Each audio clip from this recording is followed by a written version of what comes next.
Olá, é com grande prazer que dou as boas-vindas a cada um de vocês nesse módulo de cirurgia de cabelo pelo curso Plenitude. Vai ser uma jornada de aprendizado dedicado à vanguarda da medicina e da cirurgia estética. Eu entendo que, como profissionais e médicos atualizados, a busca pela excelência é contínua. Então, hoje temos a oportunidade de aprofundar os nossos conhecimentos em uma área que não só restaura cabelos, mas também a confiança e a saúde dos nossos pacientes, que é a medicina funcional integrativa. Então, durante esse tempo juntos, vamos explorar um pouco mais assuntos que a gente, como cirurgiões, ao longo da nossa formação, a gente explora muito pouco, que é a clínica cirúrgica, com enfoque especial na bioquímica molecular e também na nutrição dos nossos pacientes. Além disso, vamos enfatizar, então, a importância dessa abordagem holística no tratamento dos nossos pacientes para assegurar melhores resultados cirúrgicos e para que a gente tenha cirurgias também mais previsíveis e mais seguras. Eu agradeço a todos por estarem aqui, agradeço a doutora Thaís Padrão pelo convite, essa honrosa oportunidade, e mais uma vez desejo a todos as boas-vindas. Estou entusiasmado para poder compartilhar com vocês um pouco do meu conhecimento e, de alguma forma, contribuir na formação de todos os colegas. Então, vou compartilhar aqui a tela com vocês.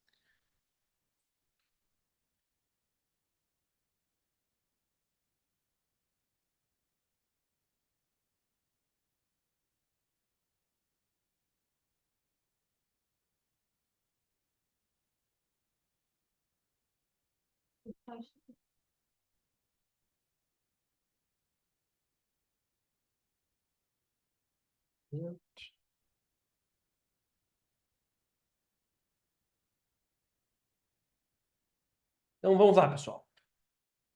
O assunto que eu escolhi para nós começarmos a falar sobre cirurgia de cabelo é um assunto que não se trata especificamente de cabelo, mas de resposta metabólica à cirurgia.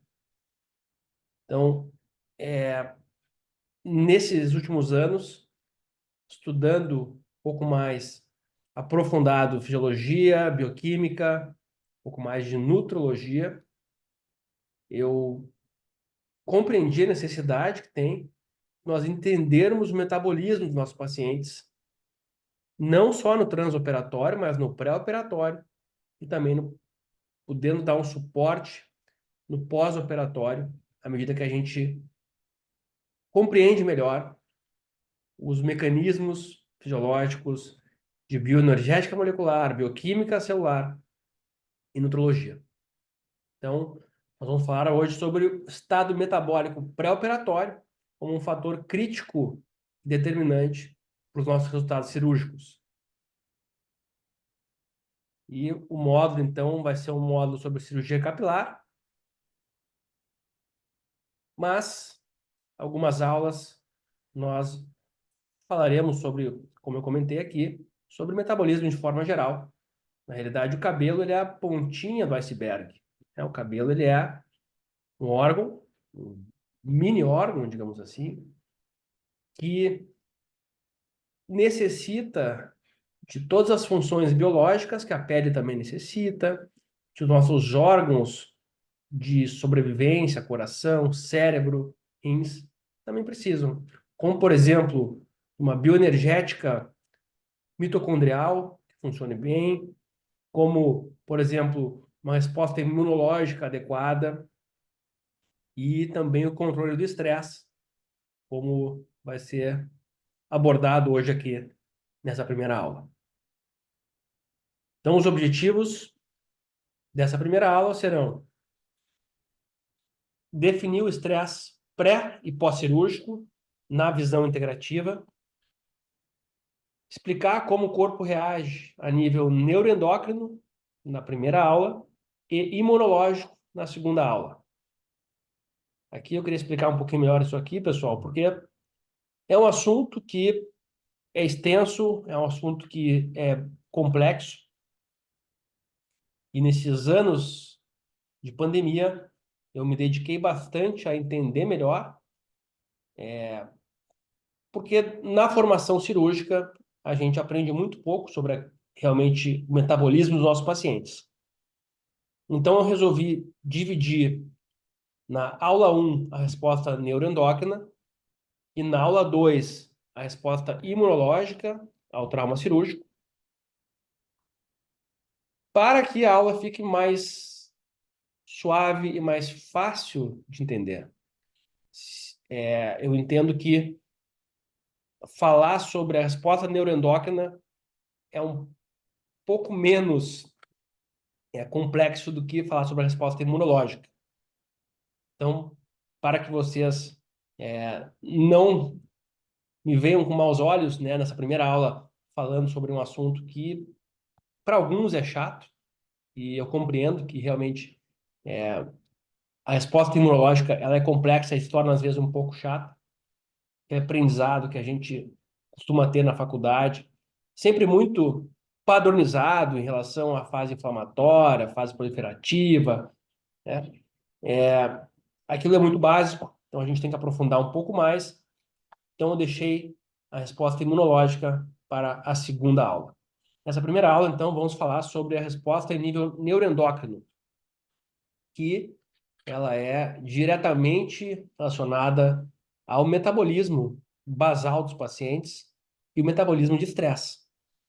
Então, aqui a gente já entende a necessidade de entender o paciente de forma integral, de conhecer o nosso corpo, não só como o tecido que nós iremos cortar e costurar, mas também numa visão mais aprofundada, uma visão que integra outras especialidades no âmbito de bioquímica em nível molecular e celular. Então, vamos também discutir a importância desse conhecimento do metabolismo e elaborar algum tipo de abordagem funcional para que a gente possa transmitir de maneira mais clara a vocês as possibilidades, né, de tratamento, algumas das possibilidades que a gente possui hoje. Então, aqui eu já começo com um artigo de 2023 que fala sobre o preparo dos pacientes para a cirurgia estética. Então, ele enfatiza a necessidade de otimizar o status nutricional dos nossos pacientes para que nós tenhamos resultados mais previsíveis e resultados e cirurgias com menos complicações. Então, apenas identificar indivíduos afetados por obesidade ou desnutrição, sarcopenia, não é o suficiente, mas pode contribuir para reduzir as complicações após a cirurgia plástica e outros procedimentos. Então, os profissionais estéticos devem compreender sobre aspectos metabólicos e nutricionais para intervenção antes de qualquer procedimento. E aqui eu considero realmente muito importante que a gente entenda que mesmo cirurgias minimamente invasivas, elas também acarretam uma resposta neuroendócrina, imunológica nos nossos pacientes, a depender do tipo de material utilizado em maior ou menor grau, e a depender também do estado imunológico, nutricional e inflamatório do nosso paciente. Tem pacientes que, mesmo numa cirurgia minimamente invasiva, podem ter complicações, às vezes, que poderiam ser evitadas se nós conhecêssemos melhor nosso paciente antes da cirurgia.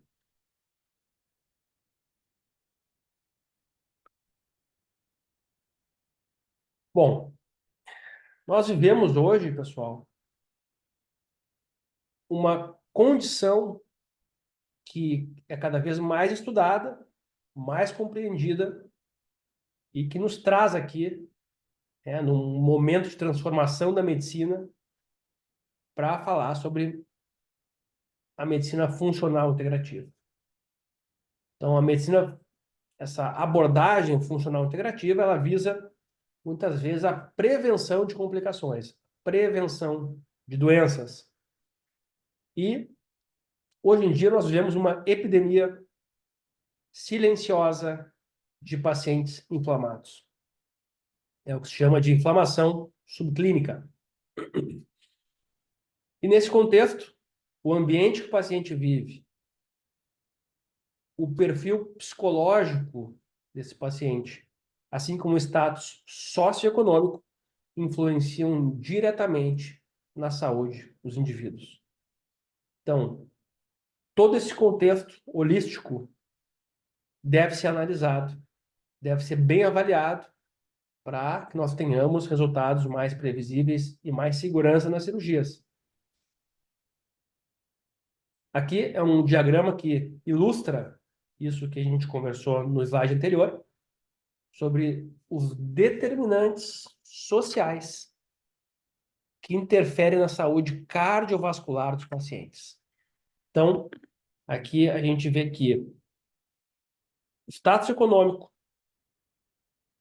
o envolvimento social do paciente, a educação e qualidade de vida, o acesso a sistema de saúde e a planos de saúde e o contexto familiar influenciam diretamente na resposta ao estresse, no estresse crônico que esses pacientes vivem no seu dia a dia.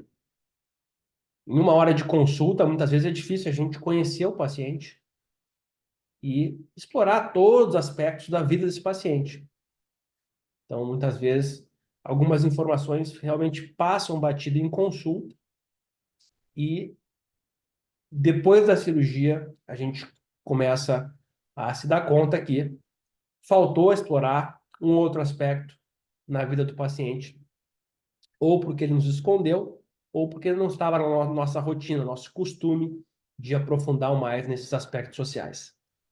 Então, aqui, esse diagrama mostra que já existem muitos estudos que falam sobre isso há bastante tempo, que o contexto social desse paciente influencia diretamente na resposta crônica ao estresse, na inflamação subclínica e nos padrões de inflamação, resposta neuroendócrina.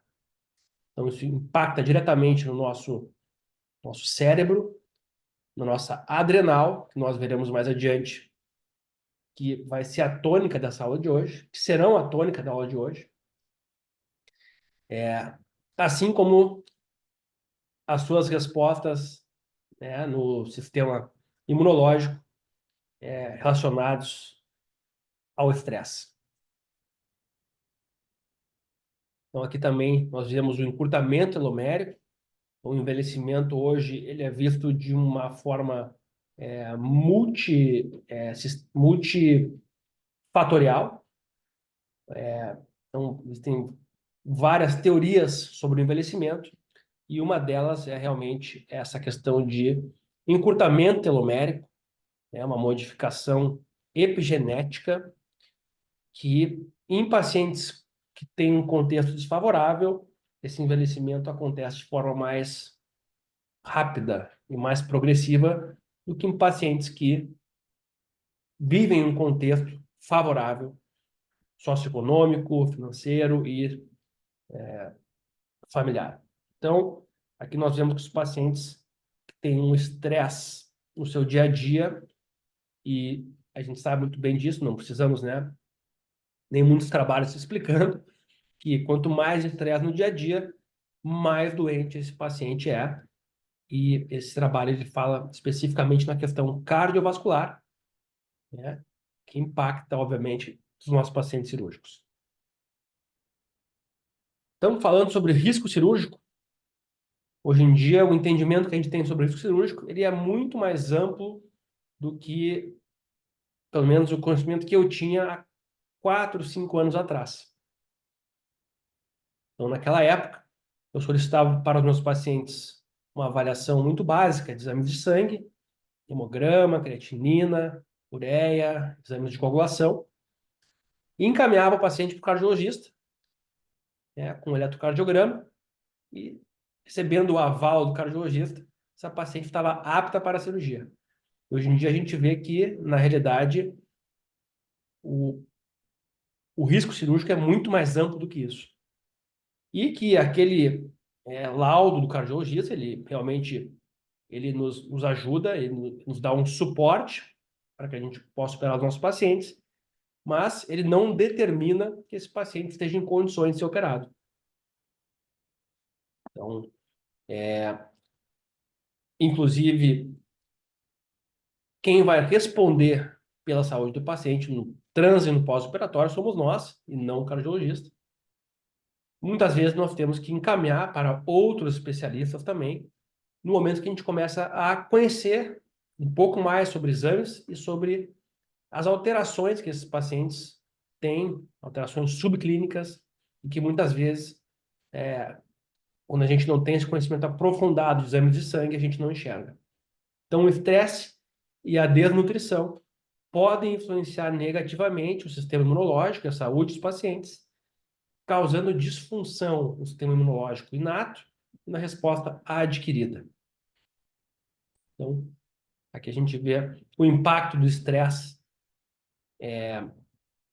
na saúde e na resposta imunológica dos pacientes e deficiências que podem aumentar a morbidade e a mortalidade do paciente cirúrgico. Hoje nós vamos falar mais sobre a questão neuroendócrina, a resposta inflamatória e imunológica ficará então para a segunda aula. Então, a resposta neuroendócrina ao estresse cirúrgico, ela é caracterizada pelo aumento da secreção de hormônios hipofisários e pela ativação do sistema nervoso simpático. Bom, então aqui, pessoal, nós já vemos que o corpo humano não é só corte e costura, né? A cirurgia, nós temos que entender também sobre endocrinologia, nós temos que entender também sobre neurologia, porque a resposta ao ato cirúrgico, ao estresse cirúrgico, ela passa principalmente por essas duas áreas ou especialidades, digamos assim, da medicina. Eu diria por esses dois sistemas do corpo humano. Então, nós temos que entender o sistema neuroendócrino dos nossos pacientes e saber avaliar adequadamente para que a cirurgia tenha os melhores resultados. E, como eu falei inicialmente, isso serve não só para cabelo, mas para todas as cirurgias. Então, alguns insights que a gente começa a ter quando estuda a medicina sobre uma abordagem mais ampla, quando a gente estuda a cirurgia sob uma ótica funcional integrativa, é que o corpo humano ele é um só. O corpo humano ele responde ao estresse cirúrgico, ao estresse psicológico, ao estresse, seja ele qual for, muitas vezes de forma semelhante. Então, a gente começa a ver que, entendendo, por exemplo, sobre uma resposta e uma inflamação causada por um vírus, por exemplo, a gente muitas vezes entende como é que o nosso corpo responde a uma cirurgia. Entendendo como o nosso corpo responde ao estresse familiar, psicológico, nós conseguimos também entender como o nosso corpo responde à cirurgia. Então, essa visão integrada do corpo humano, ela só nos beneficia e nos torna realmente médicos, aquele médico raiz, que médico que entende do corpo todo, que sabe avaliar o seu paciente de uma forma mais ampla. E dessa forma, eu acredito que nossos pacientes cirúrgicos podem ser realmente muito beneficiados.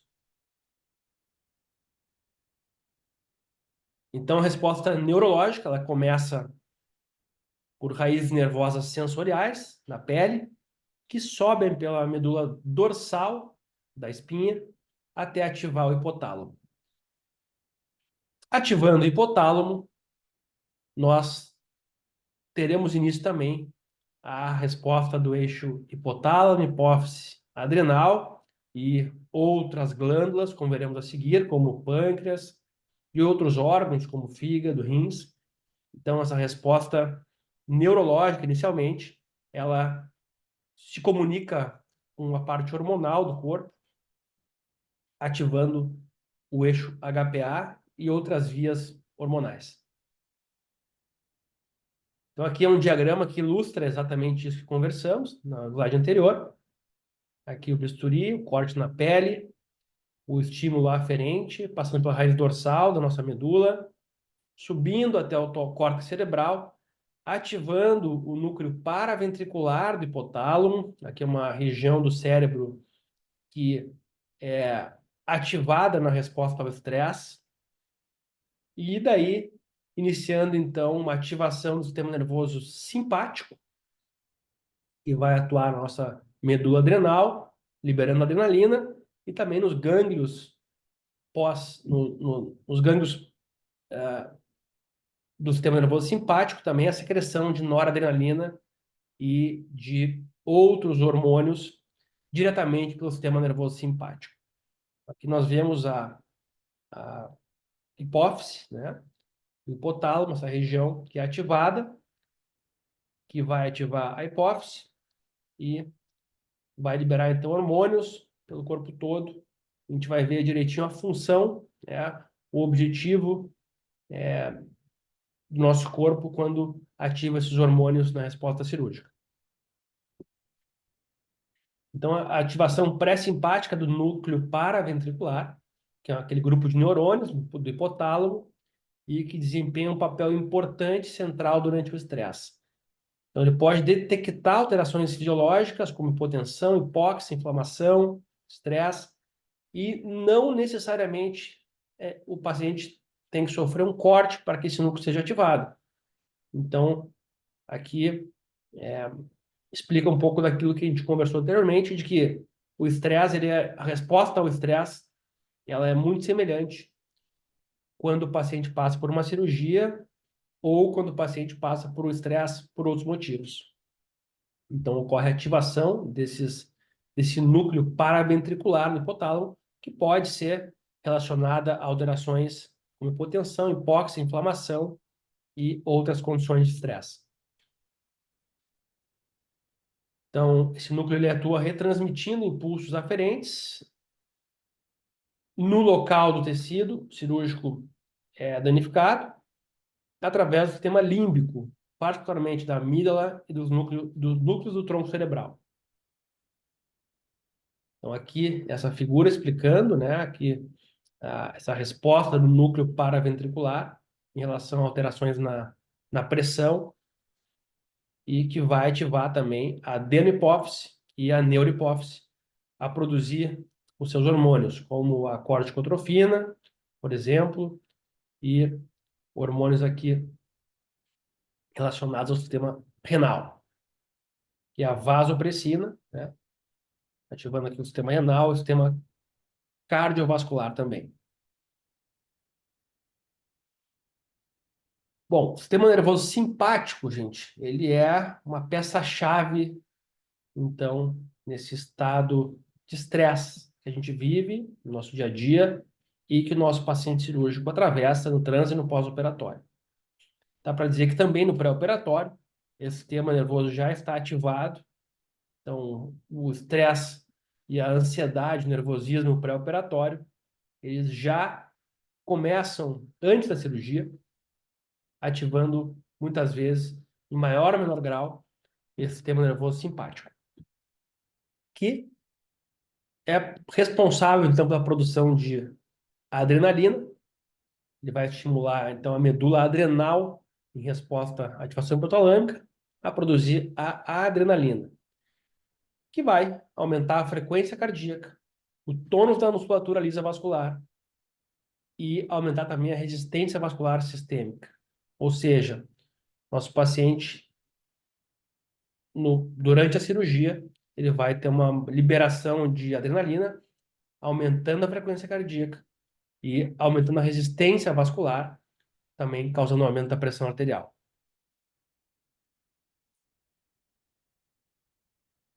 Esse sistema também é responsável, então, por diminuir o fluxo sanguíneo em músculos ativos, aumentando e juntamente com isso, então, aumentando o fluxo sanguíneo para órgãos vitais, né? Para o cérebro, para o coração, para os rins.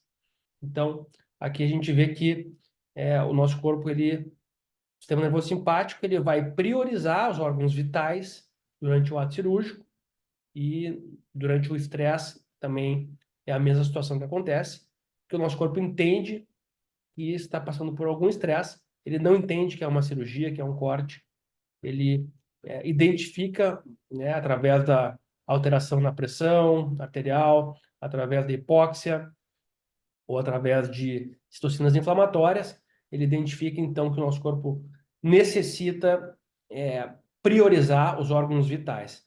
Então aqui, só fazendo uma correção, ele não prioriza, né, o trato gastrointestinal nem rins, né, nem os músculos esqueléticos. Ele prioriza, então, o músculo cardíaco e o nosso cérebro, nessas situações de estresse.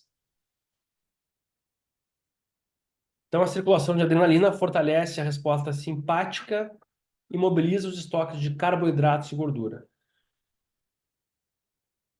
Aumenta a lipólise hepática e a glicogenólise muscular, levando à hiperglicemia.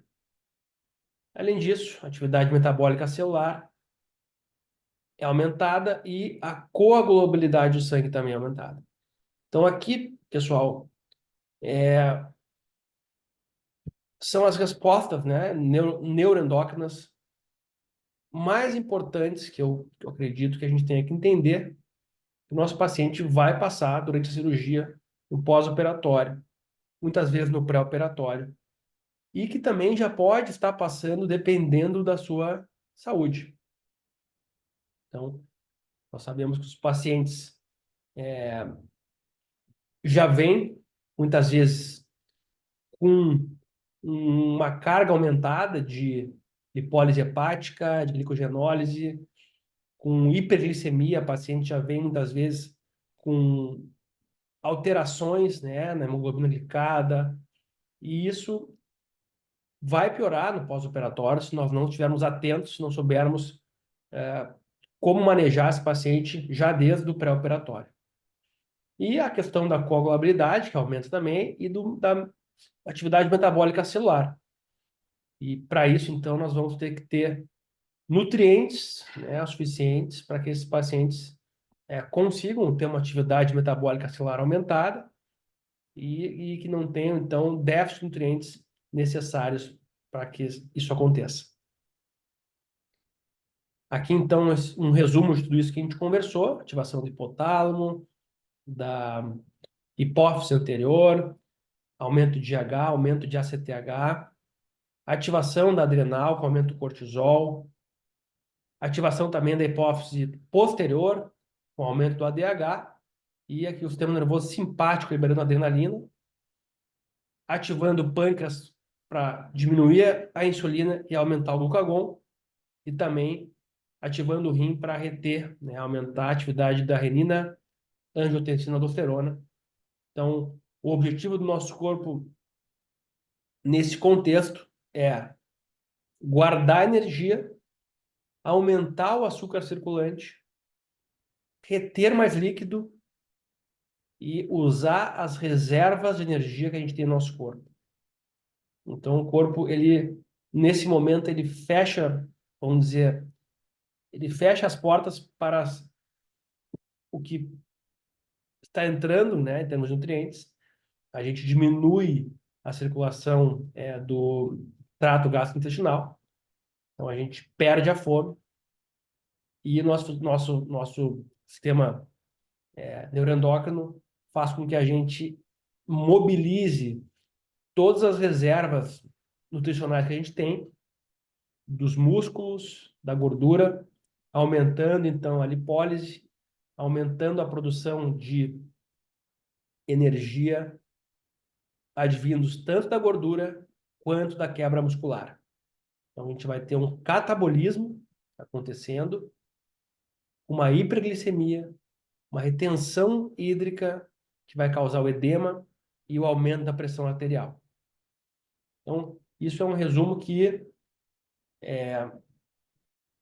Não é complexo, mas também não é tão simples, né, de entender. Nós temos que saber que é uma resposta neuroendócrina que atua toda ela de forma orquestrada com o sistema nervoso simpático e que, no final das contas, o objetivo é mobilizar energia com o objetivo de o corpo entendendo que a gente vai precisar daquela energia. Estamos passando por uma situação atípica de estresse e seja o estresse cirúrgico ou não, o corpo não entende, né? Ele não sabe diferenciar quando realmente é, esse estresse é causado por um corte ou por uma questão psicossocial. Então, falando um pouquinho sobre neuroinflamação, que é o contexto que a gente vive hoje, de muitos pacientes inflamados. Muitas vezes essa inflamação causada por estresse. Então, nos últimos anos, a inflamação crônica tem sido reconhecido como uma das causas comuns de muitas doenças do sistema nervoso central, como demência, doenças neurodegenerativas, depressão, ansiedade, AVCs e outras infecções. Então, devido à natureza específica do cérebro, esse processo é denominado de neuroinflamação.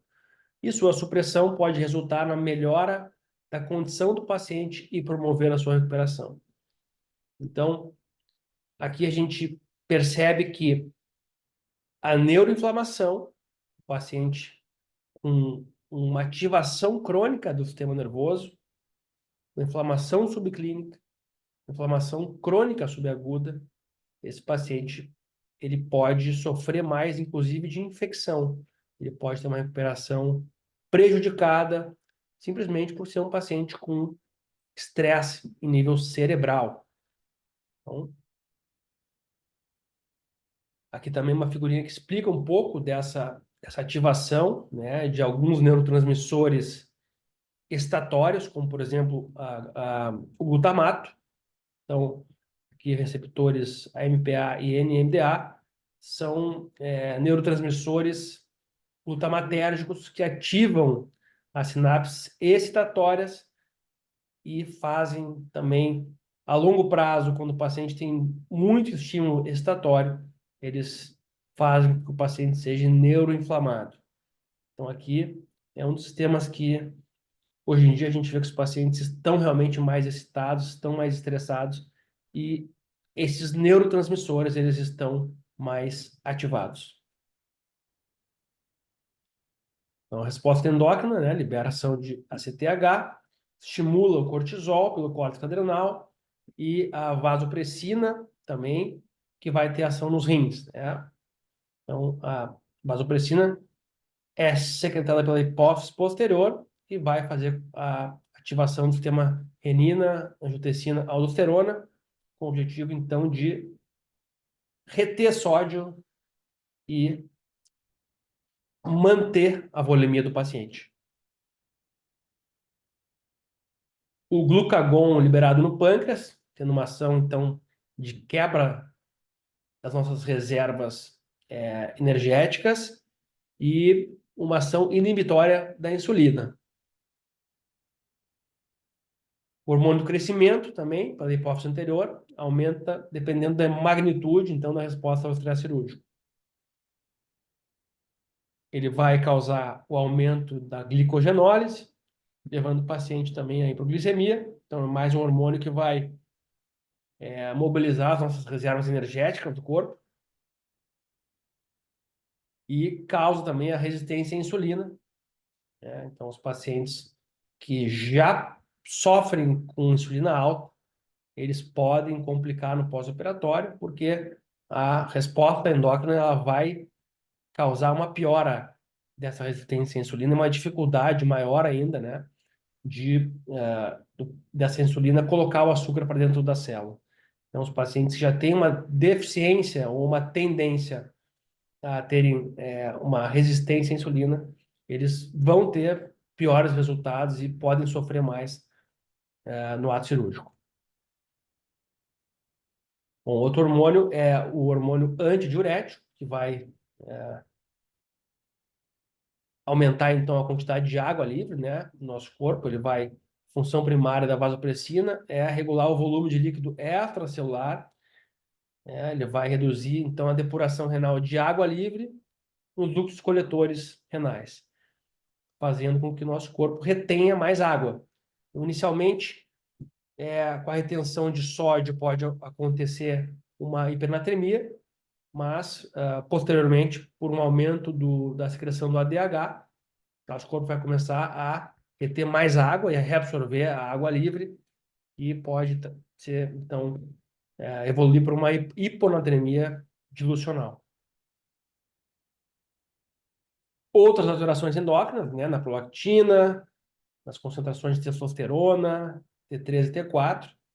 Então, tudo isso, pessoal, é importante a gente saber avaliar no pré-operatório. Então, nós vemos na prática que realmente a prolactina, por exemplo, é um hormônio que pode ser avaliado no pré-operatório para a gente ver se esse paciente está passando por algum estresse subclínico, porque a gente não consiga enxergar no hemograma tradicional. Assim como a testosterona baixa vai certamente impactar na resposta de cicatrização, na, na resposta a infecções. Então, aqui a gente, através de uma avaliação hormonal mais ampla, a gente tem condições de ver se esse paciente está apto ou não à cirurgia. E hormônios que a gente não costumava avaliar antigamente, hoje em dia vê que tem a necessidade de serem avaliados, né, em muitos dos pacientes que hoje em dia sofrem com essas alterações hormonais e nem sabem disso, porque nunca foram devidamente avaliados. Então, aqui aquele quadrinho explicando todas as alterações que acontecem no nosso sistema imunológico, no nosso sistema neuroendócrino. Então, resumindo, o efeito metabólico global das alterações hormonais é o aumento do catabolismo, que mobiliza substratos para fornecer fonte de energia e manter um mecanismo para reter sal e água e manter o volume de líquidos e a homeostase cardiovascular. Então, isso aqui é o mais importante, a gente saber que o nosso corpo, no ato cirúrgico, assim como no estresse, seja ele estresse psicológico, como a gente viu, ou a própria neuroinflamação, ele vai estar com um sistema de catabolismo ativado. Isso não quer dizer que o paciente vai emagrecer, pessoal. Né? Muitas vezes o paciente acaba compensando comendo de maneira inadequada, acaba sendo aquela ansiedade que causa fome, e o corpo ele fica ávido por energia de obtenção mais rápida, como, por exemplo, o açúcar, o carboidrato.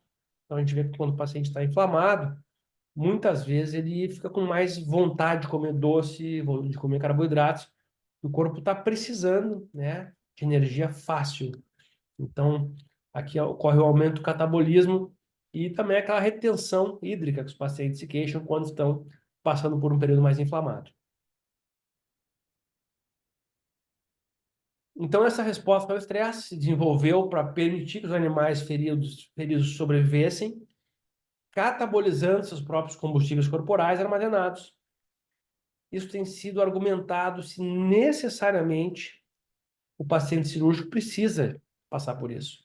Então, nós temos condições hoje de driblar muitas dessas alterações que são fisiológicas, mas que podem se tornar patológicas a depender, né, do perfil de cada paciente e também do nível de estresse cirúrgico. E nós temos como modular, nós temos como diminuir, então, o impacto dessas alterações catabólicas, de hiperglicemia, de retenção hídrica, fazendo, então, com que o nosso paciente se recupere de maneira mais satisfatória. Então, a influência do ciclo circadiano nisso tudo, a gente vê pacientes que já sofrem de alterações no seu dia a dia de ciclo circadiano, com privação de sono, ou devido ao estresse, realmente, com picos de cortisol no meio da noite, aquele paciente que acorda sempre às 3 da manhã, fica, né, com sono fragmentado a partir desse horário. Então, muitas vezes são pacientes que têm alterações no eixo circadiano O cortisol acaba tendo pico no meio da madrugada, e isso vai impactar, de modo geral, na saúde desses pacientes e certamente também na segurança das cirurgias.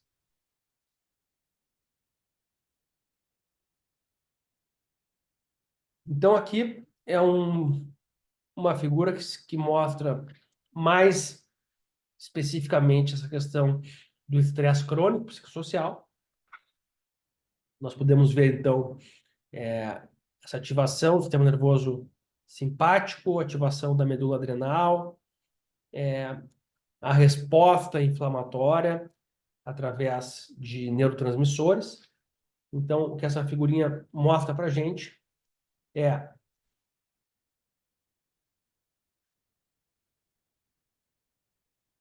uma ativação do sistema nervoso simpático, liberando catecolaminas, principalmente norepinefrina e epinefrina, nos terminais nervosos simpáticos, pós-ganglionares, ativação do sistema adrenomedular, que libera também catecolaminas na glândula adrenal, ativação crônica, então, dessas respostas ao estresse, e a liberação repetida de catecolaminas pode levar a uma resposta pró-inflamatória, facilitada por receptores beta-adrenérgicos. Então, o eixo HPA também é ativado pelo estresse e resulta na liberação de corticotrofina e cortisol. E cada hormônio tem sido associado a efeitos adversos no estresse crônico. Então, a resistência aqui é um quadrinho que é importante que a gente entenda que esse estresse crônico ele vai causar então uma resistência aos glicocorticoides. E essa resistência vai ativar vias inflamatórias como NF-κB e citocinas, como TNF-alfa e interleucina 6. E essas vias inflamatórias, a gente vai falar um pouco melhor sobre elas na segunda aula, quando a gente abordar a resposta imunológica. Mas aqui eu queria destacar a importância de entender não só sobre a resistência à insulina, que a gente está mais acostumado a ouvir falar, mas também sobre a resistência aos glicocorticoides. Então, os pacientes com estresse crônico, eles passam por esse problema, que é uma resistência ao cortisol. O cortisol ele vai ficando cada vez mais alto e tendo mais dificuldade de exercer a sua função, e isso ativa, então, vias inflamatórias como TNF-alfa e NF-κB, que são vias de resposta pró-inflamatória. Então, o que agora está se tornando cada vez mais evidente é que a resistência à insulina é um dos principais mecanismos pelos quais várias complicações cirúrgicas comuns são desencadeadas. Uma queda na sensibilidade à insulina em 50% após a cirurgia aumentou o risco de complicações graves em 5 a 6 vezes e o risco de infecção grave em mais de 10 vezes. Então, aqui a gente vê que a resistência à insulina, paciente que já possui essa comorbidade, como na cirurgia a gente já viu que o paciente vai ter uma piora dessa resistência à insulina, isso pode impactar aí no risco de infecção e no risco de complicações cirúrgicas. Então, nós temos que avaliar também nosso paciente, não só a hemoglobina glicada, como é de costume, e a glicemia de jejum, mas também a insulina dos nossos pacientes.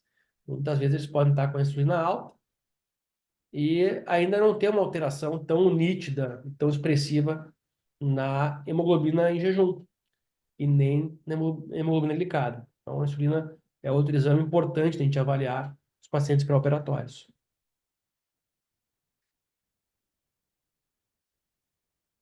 Aqui nós entramos também uma outra epidemia, digamos assim, que é a epidemia de pacientes glicados. Então,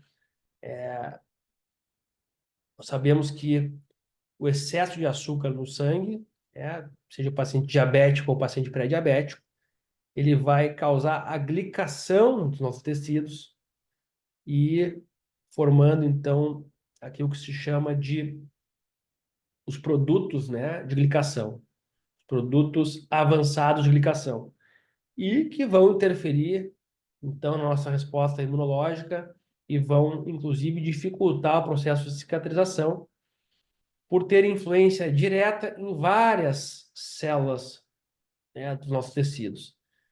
Então, a gente vai falar um pouquinho mais sobre isso também na parte de resposta imunológica, mas os queratinócitos, fibroblastos, melanócitos e células imunes, elas são afetadas pela glicação. Então, não é só a hemoglobina que fica glicada, né, pessoal? É todos os tecidos dos nossos pacientes que estão glicados. E isso vai prejudicar, né, o sistema cardiovascular, isso vai interferir certamente na resposta neuroendócrina também.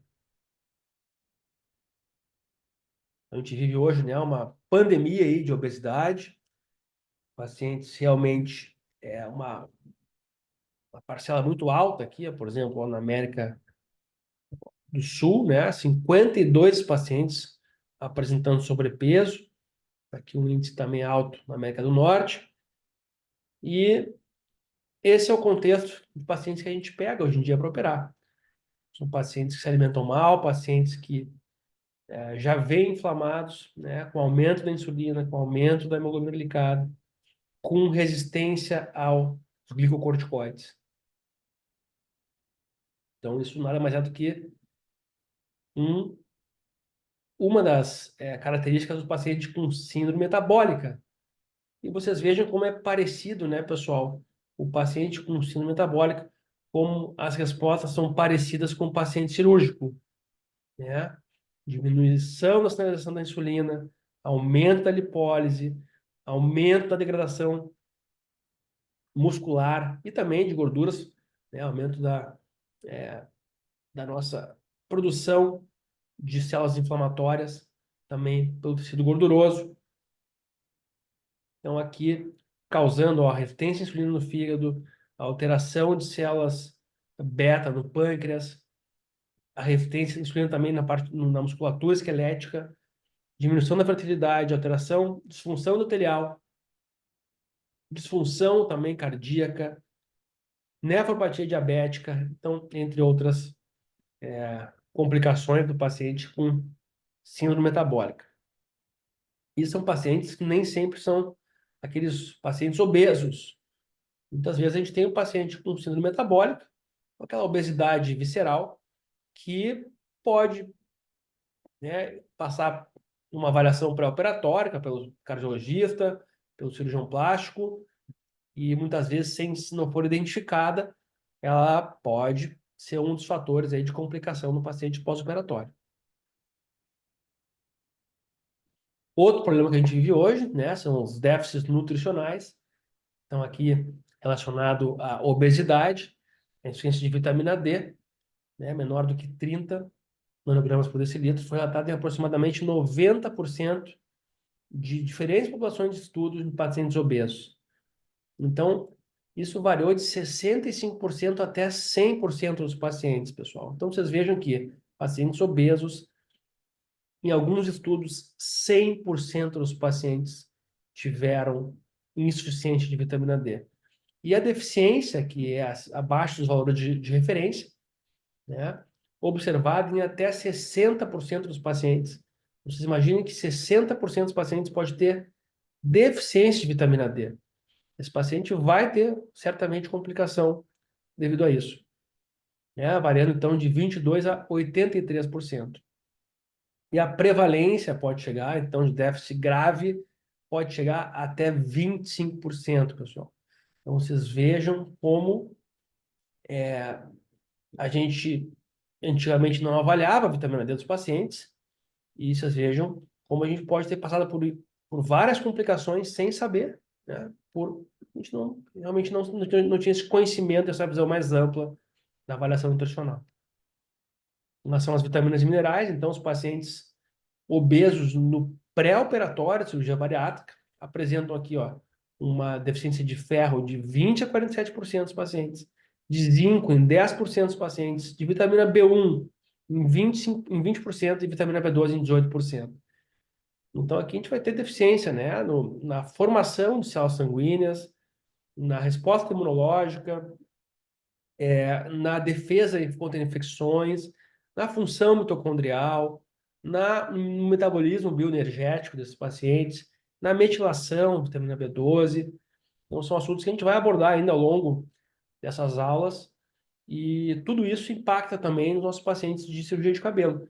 Não só no pós-operatório, mas muitas vezes pacientes que vêm com essas deficiências, né, no pré-operatório, e às vezes não é o momento de ser operado ainda. A gente tem que realmente repor vitaminas e minerais. Aqui, falando sobre pacientes obesos, mas na realidade, isso é uma epidemia em pacientes também não obesos. É que os pacientes obesos eles foram avaliados, né, para a realização de cirurgia. Eles têm algumas características que realmente ainda deixam eles mais inflamados e absorvem menos nutrientes. Mas se é uma epidemia que a gente acompanha os pacientes de suplementação, a gente vê que realmente é imprevisível. O paciente pode ser magro, pode ser atleta, que muitos deles, quando não suplementam, eles têm essa deficiência nutricional. Então, o Brasil é o segundo país no mundo, né, de cirurgias bariátricas. 76% são mulheres. Então, a quantidade de cirurgias bariátricas vem aumentando, né? Então, essa epidemia global aí de obesidade e pacientes estão sendo submetidos à cirurgia bariátrica. A cirurgia bariátrica, certamente, ela é uma ferramenta muito importante para muitos pacientes. Ela vai fazer com que o paciente diminua outros índices, né, de inflamatórios, como resistência à insulina, por exemplo, como perfis inflamatórios imunológicos, e realmente tem pacientes, então, que ela vai ser muito bem indicada, sabendo que ela também tem os seus problemas, né, os seus, vamos dizer assim, os seus parefeitos na questão nutricional no pós-operatório. Os pacientes têm que ser muito bem acompanhados, porque eles têm realmente déficits nutricionais importantes na absorção de ferro, de B12, o que já era ruim fica, digamos, fica pior ainda, né?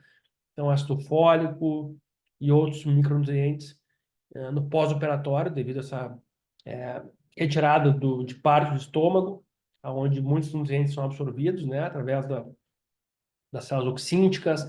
Depois também isso vai impactar na absorção de nutrientes no resto do intestino. Então, os pacientes na pós-bariátrica têm inúmeras deficiências nutricionais que devem ser avaliadas e devem ser repostas adequadamente. Então, a triagem nutricional e as avaliações para diagnosticar, tratar e prevenir todos os tipos de desnutrição devem ser realizadas antes dos procedimentos estéticos. Todos os nutrientes essenciais devem, portanto, ser introduzidos para obter melhores resultados dos procedimentos estéticos. Então, aqui, corroborando essa necessidade de a gente entender também, né, dos nutrientes, da parte nutricional, e saber avaliar isso nos nossos pacientes. Então, nessa segunda parte da aula de hoje, nós vamos falar um pouquinho sobre alguns suplementos que podem ajudar no controle do estresse.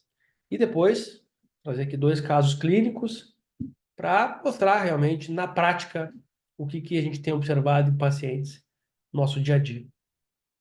Alguns suplementos que eu considero muito importantes, e aqui eu queria fazer um parênteses. Hoje em dia existem muitas opções de suplemento, gente. Suplemento não é que nem um remédio que nós temos que usar todos os dias, sempre igual, no mesmo horário.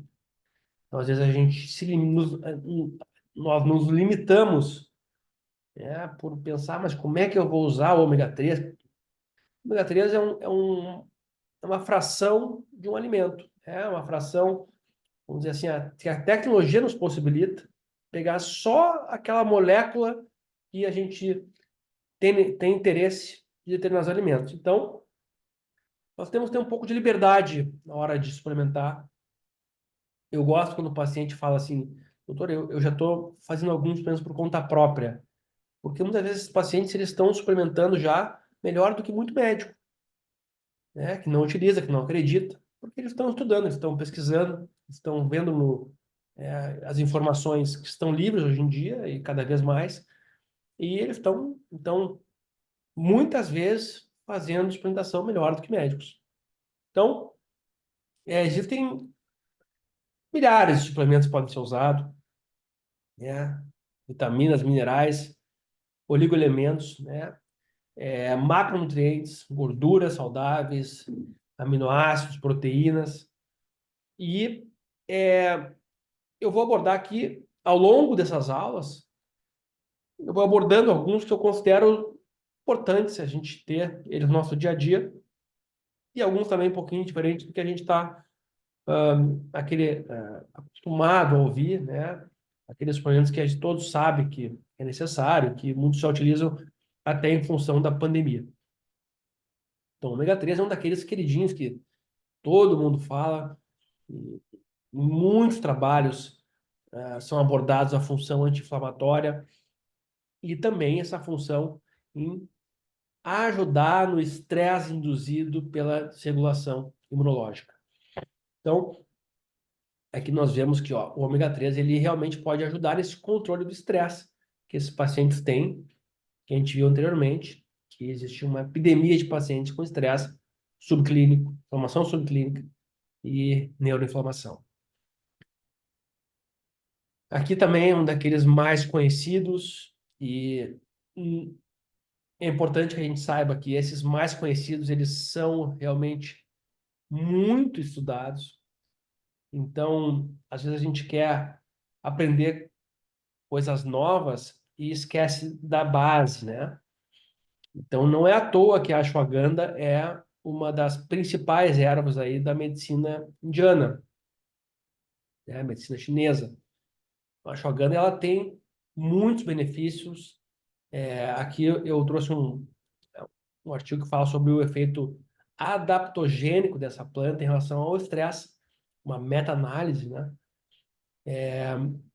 Mostrando, então, que realmente é um dos suplementos, na minha opinião, mais importantes para a gente utilizar nos pacientes no pré-operatório. Esses pacientes são mais estressados, que têm alteração, né, no seu dia a dia devido ao trabalho, devido ao contexto social. E também no pós-operatório realmente uma das principais formas de suplementar para melhorar o nosso eixo de estresse, eixo HPA, adrenal, e realmente diminuir a resistência, né, a esses hormônios. Aqui um que não é tão conhecido, mas que também tem muitos estudos que falam sobre essa modulação, né, do estresse. Aqui um estudo que fala sobre o exercício físico, porém, nós temos que entender, como comentei anteriormente, que nosso corpo ele é um só. Ele responde ao exercício, responde ao estresse, responde à cirurgia de uma maneira muito semelhante. Então, nós podemos sim utilizar estudos de pacientes esportistas, né, de pacientes obesos, de outras áreas, não da cirurgia plástica, né, aplicar esse conhecimento de outras áreas dentro da cirurgia plástica e dentro de outras especialidades cirúrgicas e também de outras áreas da saúde. Então, não, não podemos nos limitar, né, esperando artigos científicos, duplo cego randomizados, ensaios clínicos ou meta-análises em cirurgia plástica para se beneficiar de suplementos que já são estudados para outras áreas. Isso é muito importante, pessoal, nós quebrarmos aí esse tabu, né? Esse é um paradigma que a gente vive. E acharmos que a gente tem que ter um estudo explicando qual o papel da ashwagandha na cicatrização do paciente de abdominoplastia. Esse estudo talvez nunca vai sair, mas em compensação existem inúmeros estudos falando sobre a atuação da ashwagandha no controle do estresse por outros motivos. Então, esse é um dos ganhos aí da medicina integrativa, que é a compreensão, né, de que o nosso corpo ele responde de maneira semelhante a diversas formas de estresse. E entendendo os mecanismos, a gente pode aplicar nas outras especialidades, não naquela que está sendo enfocada no estudo. Aqui mais um que esse para mim eu acho que é um dos principais, né? Eu sempre indico os pacientes começarem a suplementar pelo magnésio. O magnésio é um suplemento que existem em farmácias comuns, a gente pode comprar, existem fórmulas prontas, né, de misturado com outros nutrientes. e é um que eu indico os pacientes começarem, porque a gente sabe que os pacientes hoje em dia têm realmente uma dificuldade no sono, né? Os pacientes dormem mal, dormem estressados, cortisol alto, e o magnésio ajuda, então, realmente o paciente a ter a noite de sono mais equilibrada. Os pacientes também, muitos têm uma disfunção intestinal, constipação, dificuldade de evacuar. O magnésio também ajuda nesse sentido. Na função também cardiovascular, função inflamatória. Então, esse eu acho que é um dos principais minerais que a gente pode indicar para os pacientes, né? Esse é um mineral que eu não deixo de indicar para nenhum paciente e não deixo de usar praticamente nenhum dia da minha vida. Então, é um dos principais, na minha opinião. Outros suplementos aqui, a L-tianina também é um componente aí, né, da Camellia sinensis, do chá verde. Então, também é outra molécula muito estudada, né, no controle da ansiedade, do estresse. Então, aqui, né, estudos de ciências humanas relacionadas ao bem-estar e alimentação. Então, a gente pode tranquilamente adaptar esse conhecimento ao nosso paciente de cirurgia plástica, né? Não precisamos esperar que um estudo nos mostre que a litianina faz bem para o paciente de cirurgia plástica, né? Se ele faz bem para a ansiedade, de modo geral, a gente vive uma epidemia de pacientes ansiosos, uma epidemia de pacientes inflamados, ele vai ser benéfico para o paciente cirúrgico também. E também a gente pode aferir que também vai ser importante para o paciente cirúrgico de cirurgia de cabelo, de cirurgia de abdômen, de cirurgias de outras áreas, não só da cirurgia plástica. Aqui um outro mineral que não é tão falado, mas que tem uma influência importante no metabolismo da glicose e dos lipídios, que é o cromo. Então, como a gente viu, né, a resposta imunológica e neuroendócrina, ela acarreta no aumento da glicose circulante, no aumento do colesterol e numa resistência à insulina. E o cromo ele pode ajudar, né, a nós modulando esse sistema de metabolismo de glicose e de lipídios. Então, um outro mineral que eu considero muito interessante ser utilizado, né, em pré e pós-operatório. Aqui, um macronutriente, né, uma gordura, o ácido alfa, desculpa, aqui é uma molécula que é o ácido alfa-lipoico, né? Ele é uma molécula ácida que também é muito estudada pela sua função antioxidante, anti-inflamatória, na regulação da hiperglicemia, né? E no controle do diabetes. Então, aqui é um daqueles também mais falados, né? O ácido alfa-lipoico e pouco utilizados. Também ele tem uma dificuldade de ser utilizado na forma via oral. Esse é um suplemento que a gente pode utilizar na forma também endovenosa, com ótimos resultados. A carnosina é uma composição de aminoácidos, a histidina e a beta-alanina, que tem uma função também importante, né, na proteção contra a toxicidade dessa quebra de proteínas do corpo, na função mitocondrial, na glicação, que a gente falou anteriormente. Então, aqui é uma das possibilidades, né, de controlar o efeito de oxidação do corpo quando está inflamado, né, melhorar a função mitocondrial. Nós vamos ainda falar um pouco mais em algumas aulas sobre a mitocôndria. Hoje eu não quero abordar muito esse assunto para não ficar para não ficar muito extensa a apresentação.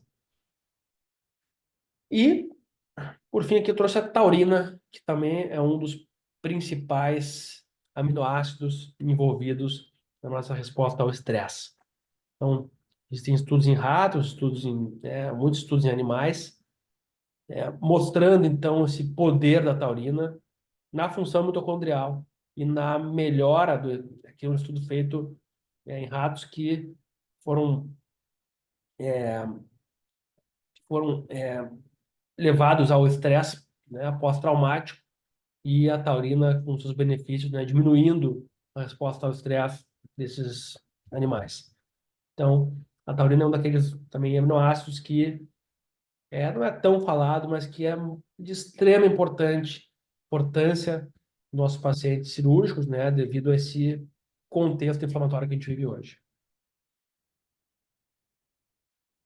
Então, pessoal, ao longo das aulas eu vou trazendo outros suplementos que eu acho importante. Claro que a gente pode falar um dia inteiro sobre suplementos, sobre, né, diferentes tipos de suplementos. Eu não fixei muito a questão de dose aqui, porque a dose a gente pode, cada paciente, né, a gente pode indicar uma dose diferente, a gente pode fazer composições de fórmulas, mas depois a gente pode discutir um pouquinho melhor, né, sobre composição de fórmulas de suplementação, sobre ah, fórmulas magistrais, né, que a gente pode indicar para os nossos pacientes. Mas também já deixo aqui uma sugestão, né? Nós também não nos limitarmos muito a essa questão de como eu vou prescrever. Existem suplementos prontos que a gente compra na internet, né, de marcas conhecidas e que tem as doses ali. São doses que já certamente ajudam os nossos pacientes. Se quiser usar doses maiores, a gente pode botar em formas magistrais. Se a gente quiser usar doses mais padronizadas, a gente tem suplementos prontos, só botar na internet, né? A gente vai ver ali dosagens mais comuns e também através do, do índice, né, de cada nutriente que a gente pode, índice diário de cada nutriente, a gente pode avaliar e saber direitinho as referências aí que a gente vai utilizar. Tá. Depois tem caso. Vê quanto tempo deu, mano, porque na realidade eu vou gravar de novo, tá? Eu vou mudar algumas coisas que ficou muito extenso. Tá. O início ficou Sai muito daí, extenso. vê se algum vídeo ficou legal, se algum show fazendo esses vídeos aí. Tá Dá uma muito bom. olhadinha. Eu vi, tá muito Não, não, bom. não, dá uma olhadinha. Peraí que eu vou salvar aqui. Tá muito bom o vídeo. Mas tu nem viu. Mas eu já tinha Peraí. visto. Interromper o vídeo.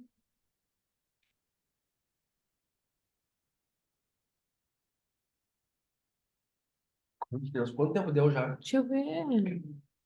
Eu vou diminuir um pouco os slides no início, com muita. São de início.